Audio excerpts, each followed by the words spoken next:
Là, je viens de croiser un monsieur dans la rue qui m'a dit « Je suis toujours vos vidéos, la Parisienne. C'est bien, bravo !» Ah bah, ça fait plaisir. Alors, justement, je m'apprêtais à faire ma vidéo du jour qui va parler de Trump et de quelques autres violents pleurnicheurs. Alors, Trump, quand il déclare que depuis des décennies, son pays, les États-Unis d'Amérique, a été violé, pillé, dévasté par des nations proches et lointaines, des alliés comme des ennemis. Eh bien, vous savez à quoi il me fait penser? À qui il me fait penser? Il me fait penser à Bertrand Cantat, comme on l'a vu dans son procès à Vilnius. Bertrand Cantat, je l'ai connu il y a très longtemps, au tout début de Noir Désir, quand on habitait à Bordeaux. Bon, tout le monde se connaissait un peu, il faisait partie du plus ou moins lointain d'un cercle de copains. Il était bien charmant, mais évidemment, quand j'ai découvert ce qu'il avait fait, qu'il avait tué Marie Trintignant, ça a été une cruelle désillusion. Et je dois dire que en regardant ce documentaire sur Netflix en ce moment, Cantat de Rockstar à tueur, c'est un très bon documentaire si vous avez l'occasion de le voir. Ça remet un peu les choses en place parce qu'à l'époque, on avait beaucoup minimisé son acte. Eh bien, oui, voilà, j'ai vu un homme qui non seulement était violent, mais en plus qui était pleurnicheur, qui pleurnichait, qui faisait retomber l'accusation sur sa victime en disant qu'elle l'avait agressé, qu'il avait la lèvre fendue. On n'en voyait rien, mais enfin, comme disait l'avocat de Marie Trintignant, Marie c'était une petite femme toute menue, lui c'est un grand gaillard athlétique de 85 kilos, je ne sais combien. Et il ose dire qu'elle l'avait attaqué et qu'il fallait qu'il se défende, sans doute. Bon, eh ben voilà. Trump, c'est pareil. On a le pays le plus puissant du monde qui a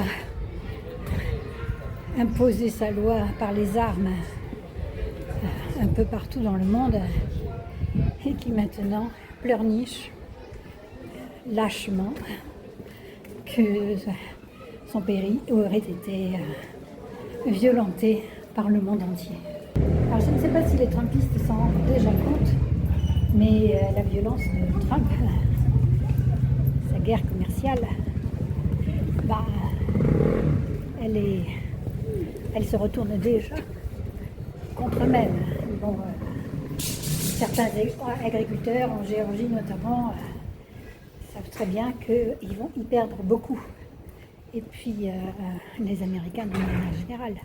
Parce que ce qui va suivre de ces mesures, c'est une inflation pour les États-Unis, aussi bien qu'ailleurs. Et le peuple américain va en souffrir comme les autres peuples. Et sans compter qu'on observe déjà un boycott des produits américains en Europe et peut-être ailleurs. Et également dans le tourisme, les agences de tourisme notent que beaucoup annulent leur voyage aux États-Unis ou voyagent ailleurs. Et c'est vrai, qui a envie d'aller dans un pays dirigé par un homme pareil et peuplé de gens qui ont voté pour lui? Alors attention, ils n'ont pas tous voté pour lui, mais c'est l'ambiance du pays qui doit être détestable, un peu d'ailleurs comme elle l'est en France par moments. Donc toute cette violence, elle se retourne contre son peuple, qui prétend protéger. Et c'est la même chose avec Elon Musk. Il ne va pas rester aussi longtemps qu'il l'espérait sans doute à la Maison Blanche. Il va déjà être débarqué. C'est une machine de destruction et d'autodestruction. il y a quand même quelque chose de drôle dans tout ça.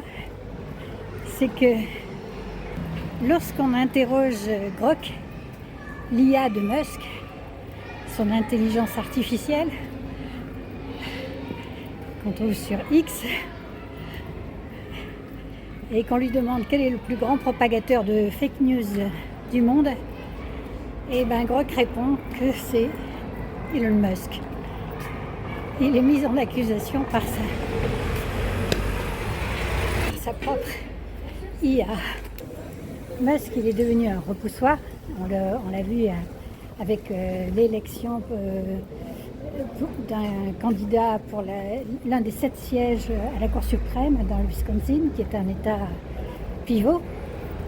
Et élection qu'il a perdue alors qu'il soutenait ce candidat à coût de millions de dollars, tout simplement parce que les gens ne veulent plus de lui. Voilà, c'est la même chose avec Tesla, dont les ventes n'arrêtent pas de chuter. C'est salut nazi et compagnie.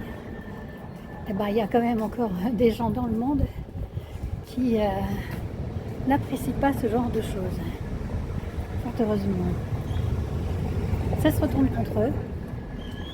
Et c'est pas fini.